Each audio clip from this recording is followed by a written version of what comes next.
আমি মধ্য বয়সে কিংবা শেষ বয়সে কোথাও যেতে চাই, একটা পাসপোর্ট দরকার। পাসপোর্ট করা হয়নি, জন্ম নিবন্ধন নাই বলে জন্ম নিবন্ধন লাগবে, আমার আমলে জন্ম নিবন্ধন কি করতে জানিও না, ইত্যাদি ইত্যাদি। কিন্তু পাওয়া যায়, পয়সা দিলে ঠিকই চলে আসে। পয়সা দিলে যখন ঠিকই চলে আসে, তাহলে পয়সা না দিলেও আসার কথা। এই সিস্টেমটা আমরা করতে পারছি না কেন? এটা তো একজন নাগরিকের অবশ্য প্রাপ্য, আমার জন্ম সনদ। সরকার ব্যবস্থা করতে পারে নাই বলে অজুহাত দিয়ে তো চলবে না, নিশ্চয়ই ব্যবস্থা আছে, কিছু একটা করতে হবে। ওই যে বললাম, যে টাকা দিলে করে দিতে পারে, সেটা সরকার কেন পারবে না? কাজে আমাদেরকে সেই ব্যবস্থা করতে হবে। জন্ম সনদ তার প্রাপ্য যে কোনো সময় যে বয়সে চায় তাকে দেবার ব্যবস্থা করতে হবে। কি করতে হবে? ওই যে বললাম, সৃজনশীল হতে হবে, এটা থেকে আমরা নিয়ম বের করতে হবে। কারণ ওইটার উপরে সমস্ত কিছু নির্ভর। সেই জন্মসূত্রে আমি বাংলাদেশি, এটার একটা প্রমাণ, দালিলিক প্রমাণ। এই দলিল দিয়ে আমি ভবিষ্যতে যা কিছু করি।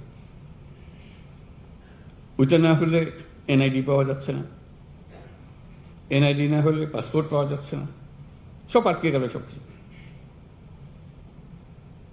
আমরা বলছি যে এটা সবার একই সঙ্গে তার সমস্ত কিছু হতে হবে। যদি আমার জন্ম সনদ থেকে থাকে, তাহলে আমি এনআইডি পাবো। এগুলো এখন অনলাইন পাওয়ার কথা, আমরা অনলাইন পাচ্ছি কিনা? পাসপোর্ট অনলাইন, এখন ই পাসপোর্ট হচ্ছে কিনা? এখনো দেখি ওই এমআরপি করছে। কেন হচ্ছে? আইন তো আছে। আমি বলছি রাতারাতি সব হয়ে গেছে, এটাও আমি আশা করি না। শুরু তো করতে হবে, সে কথার কাজটা কর যে আমার এখানে আমার জেলাতে এমআরপি আর হবে না, এখানে সব ই পাসপোর্টে নিয়ে যাবো আমি। যেহেতু আমাদের এই টিমের কাজ, যে টিম এখানে আমরা বসে আছি, এখানে আইন বানানো হয়, এটা আইন খাটানো হয়, নিয়ম মানা হয়। এগুলোতে আমরা কিভাবে যাব? একটার থেকে একটা আমরা উত্তরণ কিভাবে করব? বলছে যে এখন জমি রেজিস্টার করতে পারছে না, অমুক করতে পারছে না, কর দিতে পারছে না, সব এখানে আমরা সব শুনছি যে সব অনলাইনের ব্যবস্থা হয়ে গেছে। হয়ে যদি যায়, সেটা বাস্তবায়ন হচ্ছে না কেন? কৃষি আটকে গেলাম কেন? এখনো জমির রেকর্ডপত্র আমরা অনলাইন পাই না, করতে পারি না। জমাকে বেচা কিনে আমরা করতে পারছি না। কি কি যা উপর থেকে আমরা, ভূমি মন্ত্রণালয় বলছে যে আমরা সব করে ফেলছি, কিন্তু ইমপ্লিমেন্ট করতে পারছি না, ধীরে সুস্থ হচ্ছে। কেন পারছি না? এটাই হলো আমাদের অপারগতা। খেলোয়াড় হিসেবে আমরা সেই কাজটা করতে পারছি না।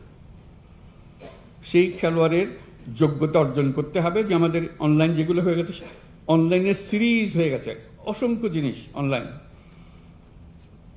এটা কিন্তু এখানে বিল্ডিং এর বলতে বসা হওয়া, দেশে হয় না। দেশে না হলে এটা করে লাভ থাকে আমার। এই জিনিস করে হলা যে আমরা এটা দেশে অনলাইন, মানে এখন অনলাইন, আর কিছু থাকবে না। সেটা বলে যে একটা রাতারাতি করতে পারবো না, রাতারাতি হবে না তো, সেটা আমি বলি না। কিন্তু একজন ফার্স্ট হবে, সেটা করে বলছি।